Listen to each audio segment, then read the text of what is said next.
My name is Jamisha Blue. I'm 20 and I'm from Memphis, Tennessee. When I first became homeless, I wanted to get out there in the streets and be independent. Didn't know nothing about nothing. Um, Food, people, money, jobs. I didn't know nothing about it. I just wanted to be grown and get out my mama's house. Um, when I first became homeless, I came to Catholic Charities. I was 3 months pregnant with my second daughter. When I came for Catholic Charities, I told them that I was sleeping in the car and I was homeless. And they put me at the Travel Lodge for 90 days. With them 90 days, I struggled with food, money, and didn't know anything about being homeless. When I gained strength and told myself that I'm strong and I can do it by myself, knowing that my mama wasn't going to allow me back to the house, I had to do what I had to do. Um, when I was at the Travel Lodge, the experience in there was me being lonely, bored, didn't have nobody to talk to. Janae Patterson, she really helped me a lot because when I first got into the hub, she was there to talk to me every week about what is the process of me getting my own apartment and me being pregnant with my daughter and having her after I have her, I'll be settled in my own apartment. I actually was treated better than in the outside world than the inside world. Like when I was homeless, I was meeting people that was giving me stuff that I didn't even know them. You know what I'm saying? I didn't know what's their name, what's their background, and they helped me a lot. And I'm 20. Well, I started being homeless at 19, and I ain't gonna lie, I wanted to be homeless because how I was treated at home. You know what I'm saying? And it's just like it hurted me. And when I was out here homeless, it built me to be strong. And how it built me to be strong was listening to other people's stories and giving them time to tell me how to move in the world.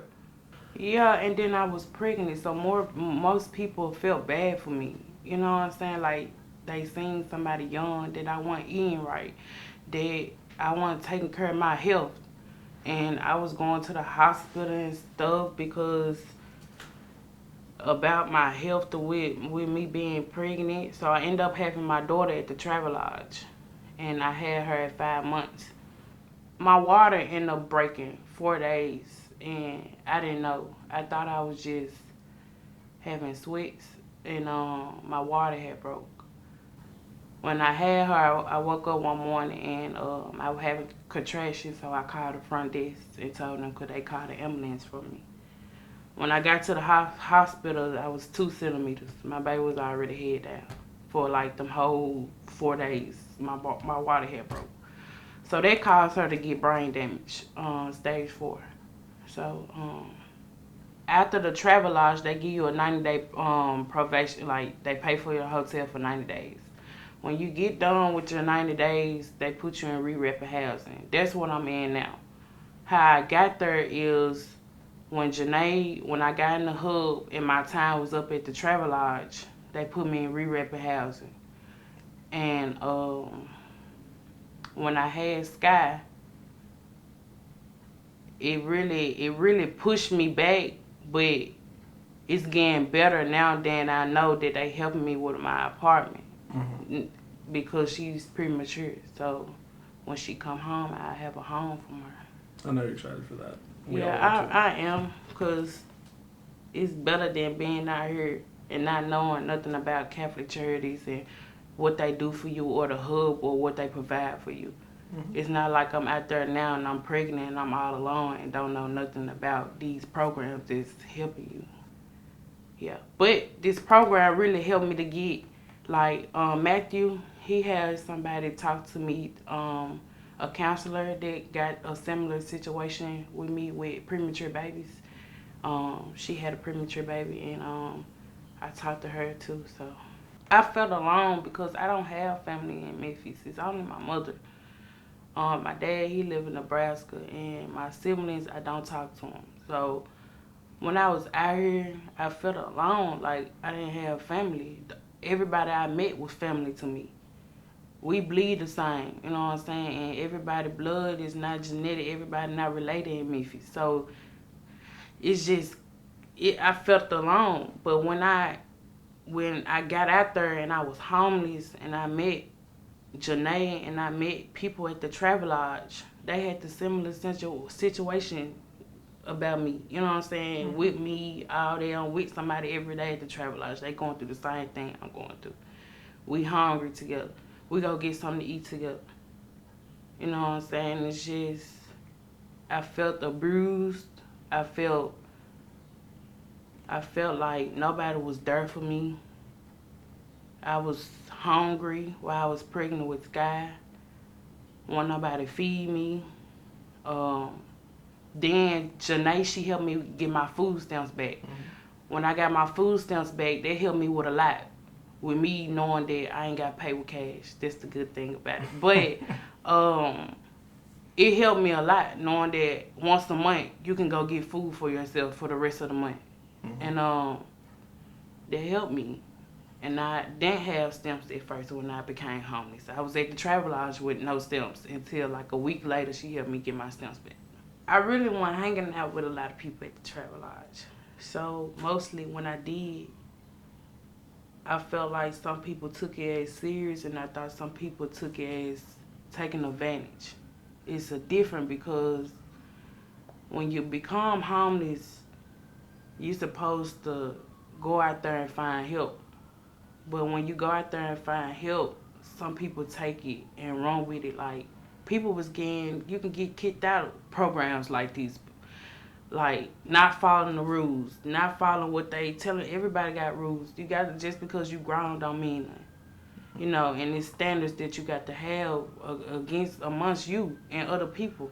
So when I was there, I saw people that was getting themselves together, and I saw people that wasn't taking it serious. When you don't take homeless serious, it gets you where you first started, and you go always be at that point. But when you take it serious, more people can help you and more people can guide you in the right way. We are grown and everybody think that they know everything, but you learn something new every day. When I was out here asking like random people for like help, and some people won't help you. Some people don't care. Some people won't help you because they feel like if you're in this position, you can go easily find a job, but it's not that easy. When I wasn't homeless and I saw homeless people, I just was like, they made themselves like that. You know what I'm saying? But when I did it, and I did it myself, and I went out there on my own, I exactly see how they feel. And now, when I see homeless people, I give them something. I give them $1 or $2. I give them something at the stove. I even give them a cigarette if they smoke cigarettes because I know you probably need a cigarette. You know what I'm saying? So it's just like, I'm being more helpful to the homeless people now. I'm going to be honest because when I first was looking at homeless people, I thought bummish. Mm-hmm. They ain't got nowhere to, they ain't trying to help themselves. But you don't know what a person might be going through. Some people can't work. Some people got disabilities. Some people got bones broken in their body. Some people got metal in their body. They got to move a certain way. So you just can't look at somebody and be like, oh, they homeless. I ain't gonna get them none because they begging for people. You know how people hold up them signs, they getting money every day. Nah, you can't think like that. Even though a homeless person might have an addiction and you think you might support it if you get them the money, but you got to give the receipt. You know what I'm saying? And I learned that when I was on the street at a corner asking for $10 just to give me a bologna sandwich and some bread or some bag of chips or something like that. But now when somebody come up to me and ask me for $10, if I got it, I'm going to give it to you. Because I don't know if you hungry for real or I don't know what you finna go do. Either way, God go look at me and give me brownie points because I help you out. You know what I'm saying? Like, yeah. I don't care what you do with the money after I give it to you. I just know I gave it to you because I was in the situation you was in when I was homeless about 2 years ago. That I look back at it, but I don't judge. I used to judge homeless people. I ain't gonna lie, but now that I didn't put myself out there, I had the choice. I had a mama that worked 3 jobs and took care of all her kids. The reason why I wanted to be homeless is because I wanted to be grown. I wanted to be on my own. I wasn't on no drugs, but I wanted to be out there. I didn't like nobody telling me what to do. And it's most young women and young men out here that don't like people that's older than them telling them what to do, but you have to listen. Even though you don't want to, you have to listen to them, because if you don't and you go your own way, they could have told you something and you could have already turned around and went another direction. Instead, you wanted to go your way. Yeah, absolutely. And I think I've told you this multiple times, but that conversation we had about a week or two ago, that I couldn't believe myself how much you personally have grown and changed, because a lot of people stay in their shell, especially when they go to a new spot. But I've noticed over the past month, that you became more and more comfortable coming to me with issues. It kind of went from me having to remind you to you being like, hey, I got this, this, and this. What are we doing? And I think that comes from a place of you recognizing I'm on a path right now that this is what I want to be doing. This is something that I think I'm going to benefit from. And I think that change has been tremendous. Yeah. Not only in your actions, but your mindset, your mindset, especially we've talked about things that have gone sideways. You've been so strong in your responses. It didn't tear you down. It didn't deter you. It didn't make you want to self-destruct. You took it. You analyzed it. You let it breathe within you. And then you came back at it with an attitude. What are we doing now?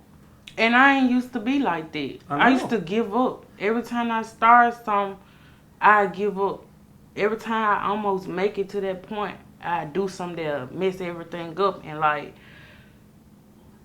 it's just, I done came too far. I done did a lot of stuff, and I done came a long way. I used to hate people telling me what to do. That was my main problem. I wanted to learn on my own. And when I learned on my own, I felt alone.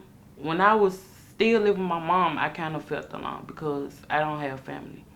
So the only person I could talk to was my mother, and I didn't want to tell her everything. I let everything build up. I was very abusive. It's ladies that go through DV, and I was one of them.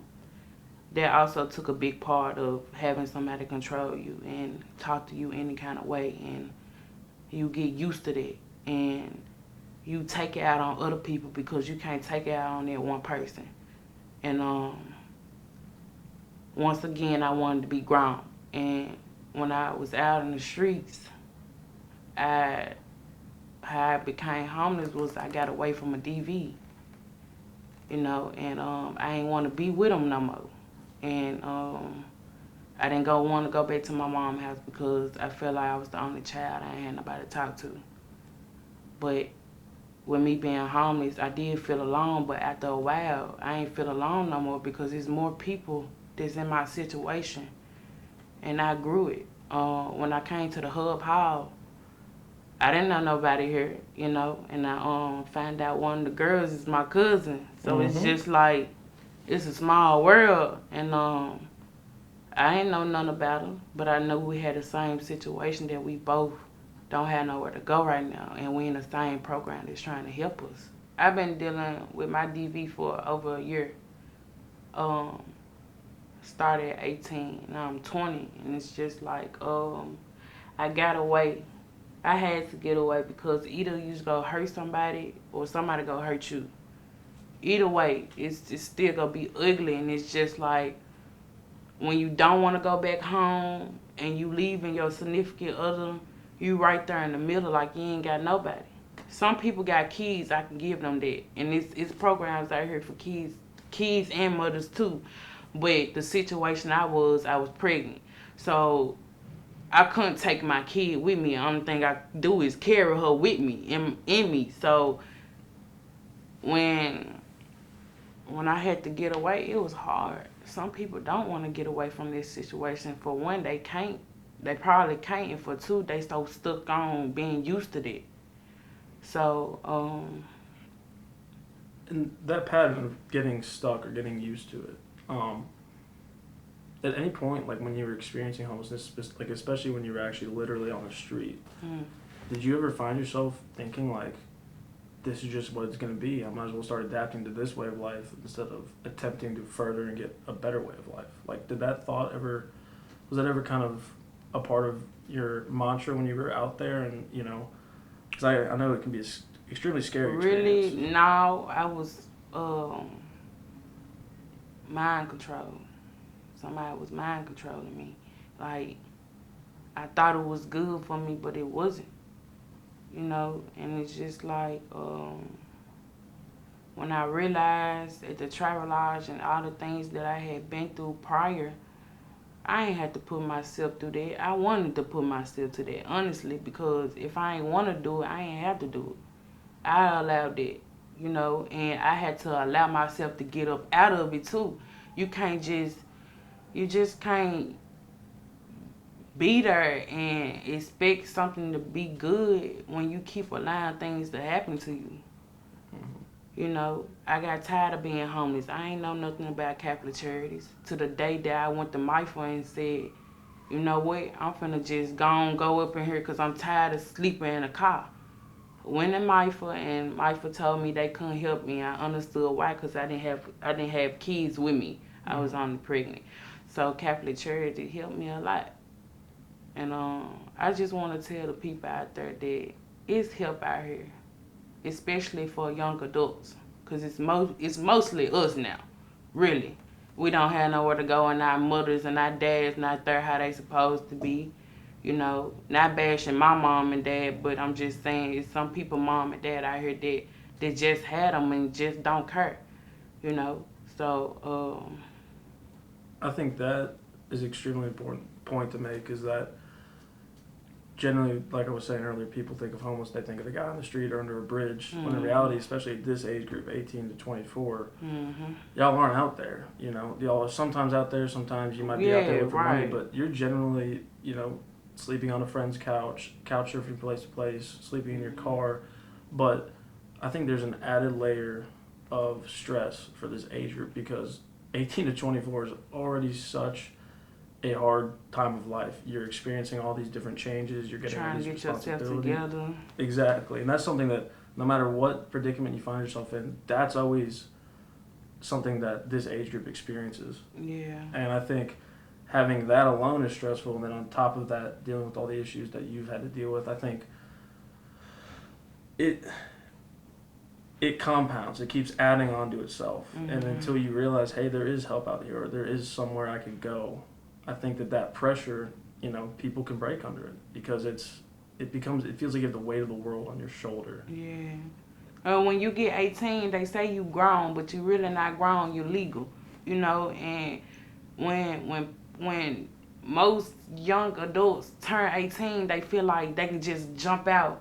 And well, that's what I thought. I'm speaking for myself. I thought I could just jump out there and everything could be gravy. But no, when I jumped out there, I had to pay bills. I had to feed myself. I had to clean myself. I had to go to the store and get stuff for me. You know, it's not just under the bridge or pushing a shopping cart. It's not about that. It's about somebody that don't have nowhere to go, don't got help. Most people probably don't want help. But most people out here that do need help and want help and don't know how to figure where help is. And I was one of them. I was homeless for several months. Didn't know about Catholic charities, because if I knew, I would be there the first day I got homeless. So it was just like, some people don't know and some people do know. Yeah. You know, and once you find out all these resources that Catholic charities and MIFA and the Hub Hospitality got for you, you take that to heart. You don't just play with it, because if you was out here on your own and there wasn't no resources, you would be lost. I'd probably be in the same position I was a couple months ago if I never find out about Catholic charities. Yeah, and I think too what you said is that some people may not know themselves, and then other people, maybe even the majority of people, don't want help. Yeah. Did you ever find yourself kind of thinking that way, like I'm grown, I got this, Yeah, like I don't want this? at first I did. At first, but when I got pregnant, I knew I had a child on the way, and I knew I had to buy diapers. I knew I had to buy milk. I knew I had to buy food, cause this my child with me for a lifetime. Not something little that I gotta take her for a couple years and be like, here you go. Nah, this my daughter. I gotta take care of her. So I'm thinking about, since I'm pregnant now, I'm thinking about how I'm gonna feed her when she come home. What I'm gonna do. I ain't got no job right now. I gotta do something. I can't be out here and then I get my baby taken away from me. You know? And when you get your kids taken away from you, it's a different thing now. Cause since I had Sky, I go up there and see her at the hospital, but it's just like, if a situation come up where they have to take Sky from away from me, I'm gonna be hurt. But since I'm in a program, I told my social worker at the hospital, yeah, I'm in this program. I was homeless, but I'm not homeless no more. They placed me in a facility. I'm gonna get my apartment before she come home. Everything good. What if I was pregnant and was out here constantly want to be grown and not want to help and saying, oh, I got it. I'm going to make sure what the world, I'm going to try to do something so they won't take my child away from me. I couldn't go out like that.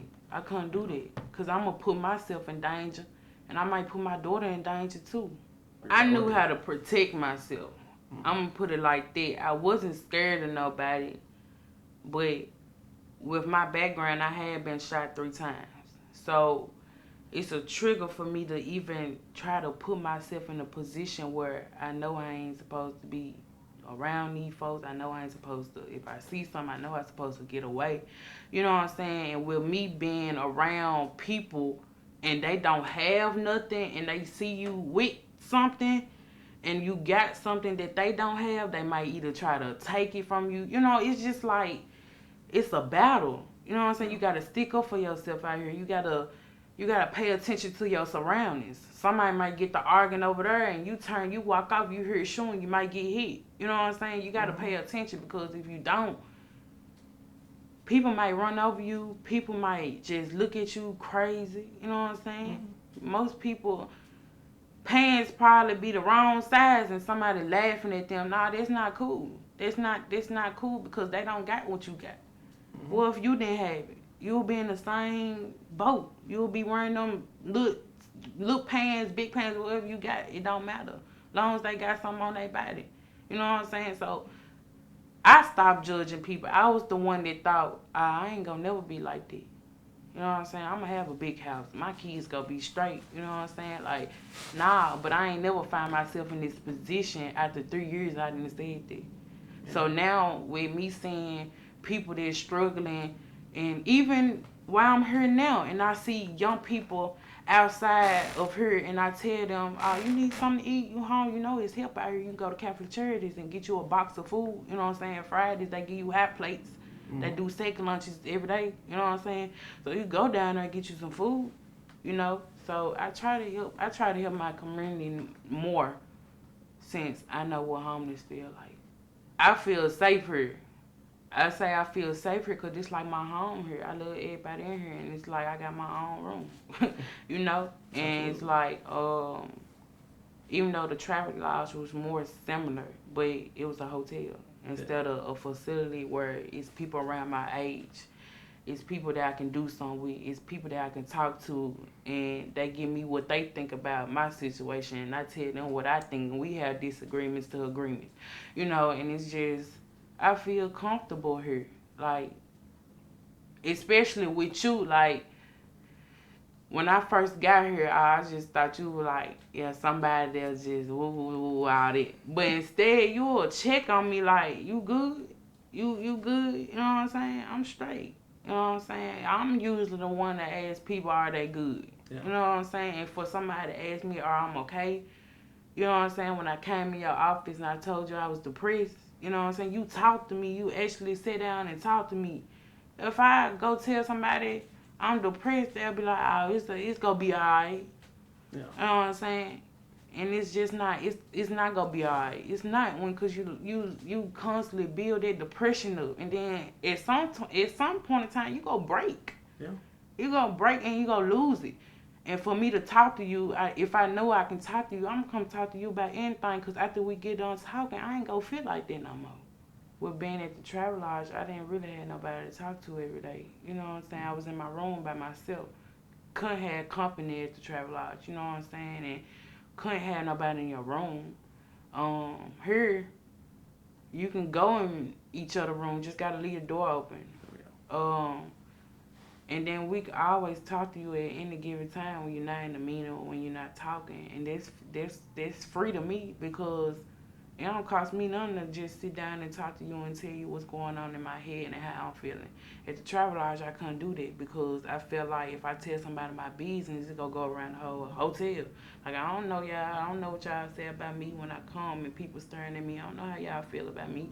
But I think this confidential. Like, I think this, whatever happened in this house stays in this house with you. You know what I'm saying? And you can't tell everybody everything. People can't hold water. I like the safeness here. The doors locked. Travel lodge always open. People walk in and out the travel lodge. You don't know if a rapist might come in there. You know what I'm saying? It's kids at the travel lodge. And here, a good thing about here is no kids.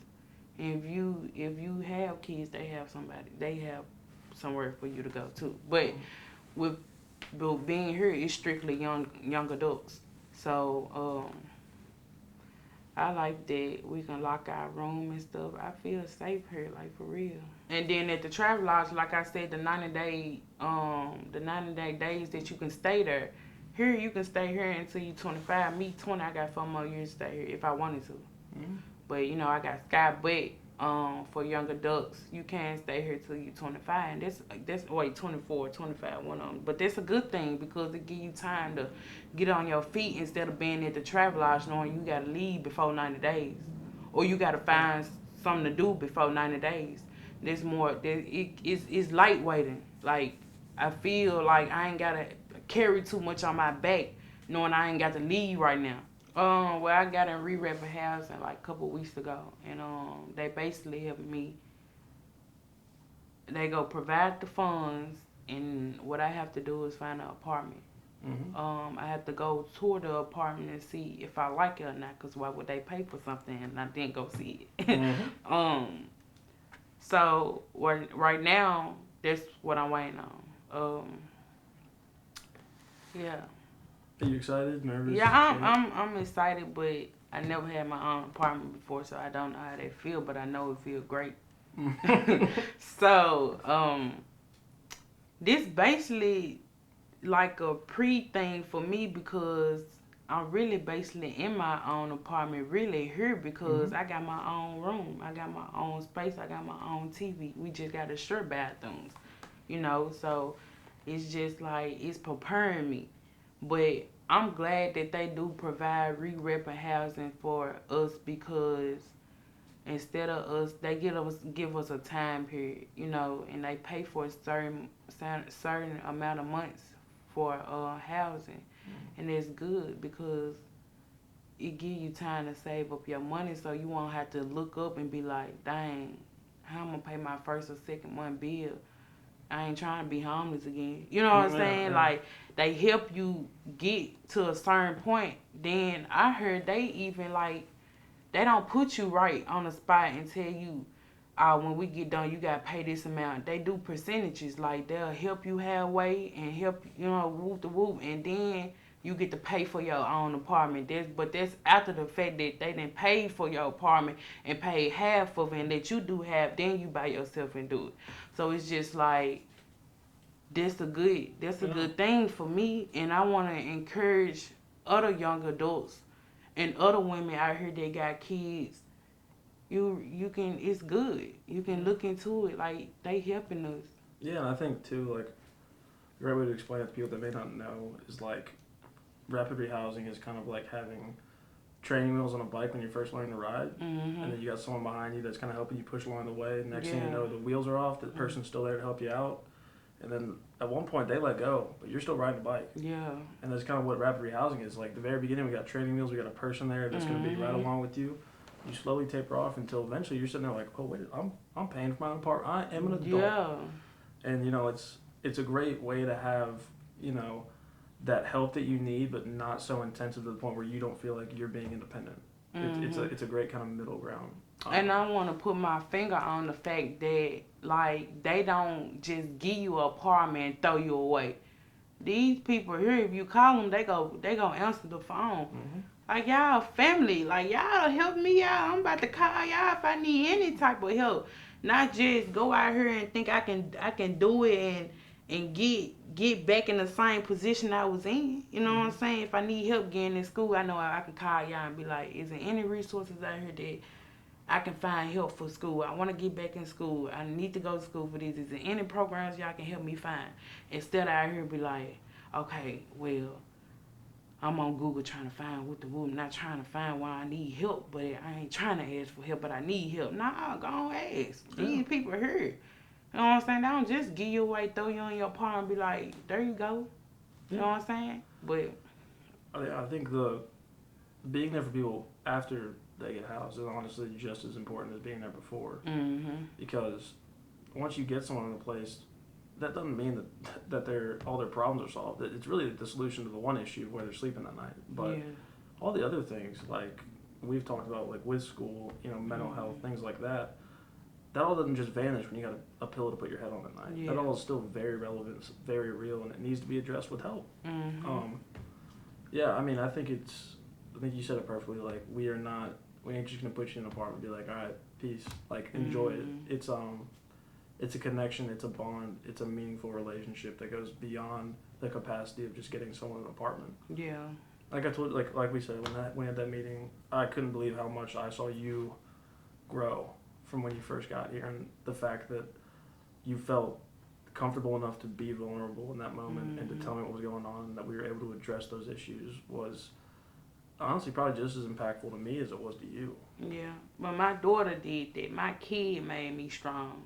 Cause without her, I don't think I'll be here. You know what I'm saying? Like, if I didn't get pregnant, and I don't think I'll be here. I'll probably be in the same situation I was in now. Like back then, before I got here, my daughter made me strong. And she gave me power. She gave me a strong mind. Cause normally I just be out here wilding, and it's just like I used to fight, and that's how I eased off my anger. I used to fight, pick on people, and when somebody picking on me and making fun of me, it ain't feel good.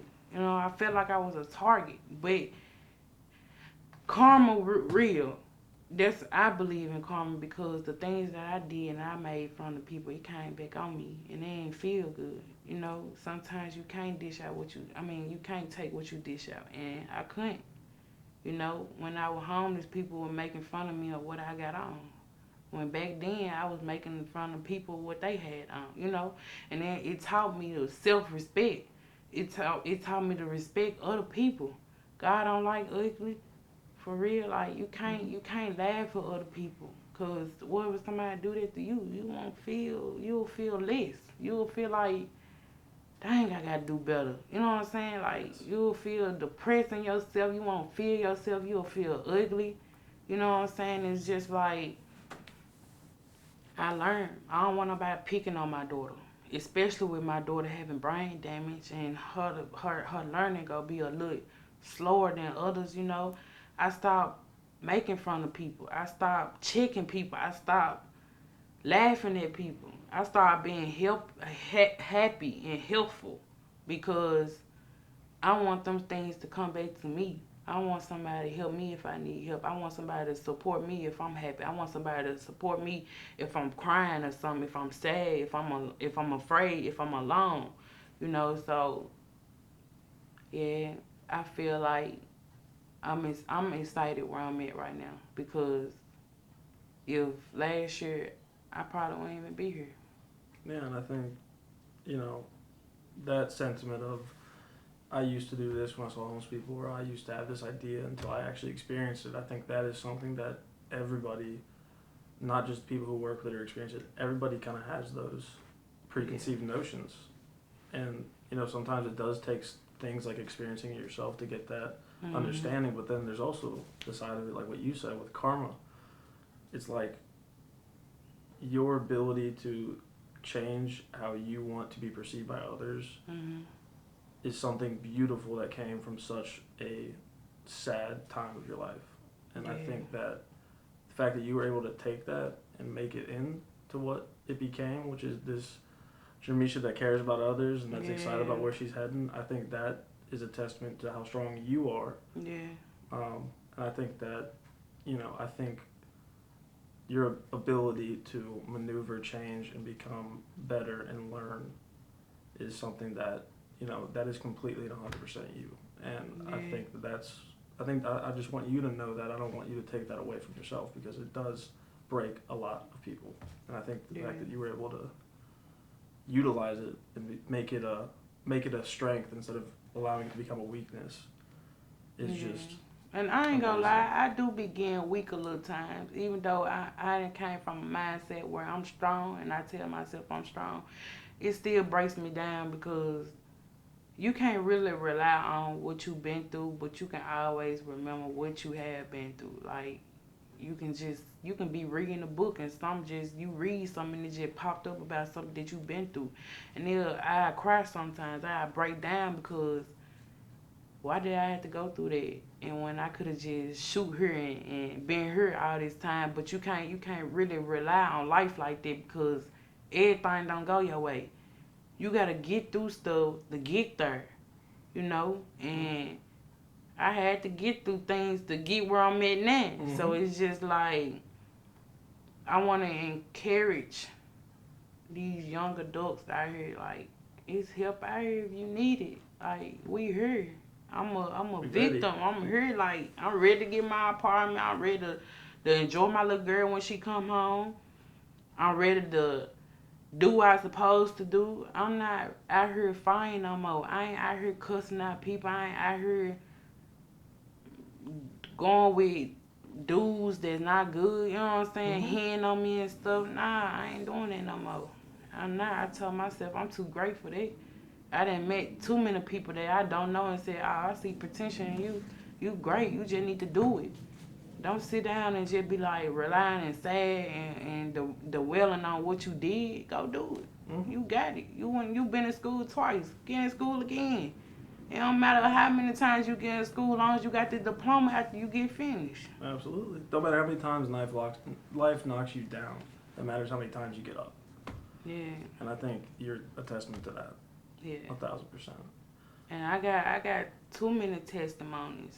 I've been shot 3 times. I've been molested when I was 12. I've been in abandoned houses, you know what I'm saying? Starving when I was pregnant with Scott, eating noodles for a week straight. Then hell help. Now when I sit here and I'm talking about it, I be like, yeah, I came a long way, 'cause I ain't gonna lie, I could have been doing that right now. I could have been saying, oh nah, I ain't finna go get help. Like, I just be better by myself, but I ain't know this would go get me this far. I ain't know I would go get an apartment. I would go meet somebody that's my cousin that live here with me. I ain't know I'd go meet somebody like you where I can come to you and just tell you and you won't brush me away or be like, oh, it's gonna be okay. God working with you. It's gonna be alright. Nah, you sit down and talk to me. And that's what I need. Yeah, and I think, I've told you countless times, but the change in you has been amazing. And that change may have come from a place that was extremely dark and hurtful. Yeah. But just the fact that you had the capacity to allow it to work. Diamonds are created from the rough. Yeah. Pressure creates diamonds. And I just think it's amazing, to be honest with you. Like, it really is. And it's something that I cherish myself. You do get a lot of, there's ups and downs to all of this. And I think one of the things I cherish most is seeing someone come in and be a certain type of way and then see them slowly flourish, slowly become who they were meant to be, slowly grow, and then get to a Yeah. point where you could sit here and say, I was doing this, that, the third 2 months ago, Yeah. and then now I'm here, and I never thought I'd be here, but now that I am here, I can't imagine going back. Since I've been here, I never said I wanted to give up, and that's a shocking to me because every time I get in something or every time I figure out something and it don't go my way, I'm about to give up. I don't care no more. I don't care. Just walk away. I just give up. But since I've been here, I've been on a mission. What I'm gonna give up for? Mm-hmm. I got me a whole daughter. Who go take care of her? I ain't got family in Memphis. I got my mom and my brother. That's it. Blood related. That's it. Everybody else, they spread out. Don't know nothing about them. They don't come check on me, you know. So it's like, who go take care of my daughter? That's my pride. That's who I made, you know. That's my twin. Basically, Mm-hmm. 'cause she came out of me. But it's like, if I ain't had her met, I don't know. Well, I just I just be all over the place right now. But my daughter saved me. I can say that. Y'all saved me. This program saved me because I be on the streets right now or I be somewhere where I don't want to be. And have to be there because I ain't gonna find help or I ain't gonna see what kind of resources out here for me. mm-hmm. So yeah, I did what I did, and I'm glad that I'm here, and I'm glad that y'all helping me get into re-rep housing for me and my daughter. And I'm proud to say that I done came a long way, and I'm proud of myself. And when I look up and be 25, I'm be great. Mm-hmm. I'm have everything I need. I just want to say to all you young adults, women, that even though sometimes you may feel like nobody there for you, you constantly going through the same thing over and over. You got to find your breaking point because if you don't, it's only gonna get worse and it's only go not go help you. And if you got kids, your kids seeing it. So what I want to say is I was one of you and I went to go get help and I wanted help and I wanted to better myself individually. Not just because I got a child, but I wanted to better myself and not allow myself to get hit on or do something wrong or I'm with somebody that's being insecure. Or I'm with somebody that don't like me dressing up. Or I'm with somebody that don't like me getting my hair done and don't like me going and buy stuff. You gotta find your breaking point because if you don't, somebody might end up doing something to you or you might end up doing something to somebody because you sick of it, because you tired of it. You fed up with it. When I found my breaking point, I had to leave. I had to get away. Even though this my daughter dad, I had to get away because I felt like I was gonna hurt him. And I ain't want to do that because we really sisters and brothers and God's word, but you ain't supposed to kill nobody. So I had to get away. I found my breaking point, and when I found my breaking point, it relieved a lot of stress because I don't got to worry about getting hit on every time I dress up. I ain't got to worry about somebody telling me to take off that because it's too tight or it's too little. I ain't got to worry about somebody telling me I'll go with your hair like that. What you doing your hair for? You chin with the woo. It's not about that. It's about how somebody treats you. And us women, we black women, and somebody should treat us with respect, not disrespecting us, messing up our face, none of that. So I just want to tell y'all to just find y'all breaking point. And if y'all can't, just get away. Like I did. Just leave. You know, even though you will find somebody way better to treat you. You know, and if you got kids, I'm pretty sure that, your kids seeing it, and that's not good for their health either. Because you don't want nobody to question your kids and your kids telling them what's going on at the house and stuff. So you just gotta leave it alone and just find your breaking point.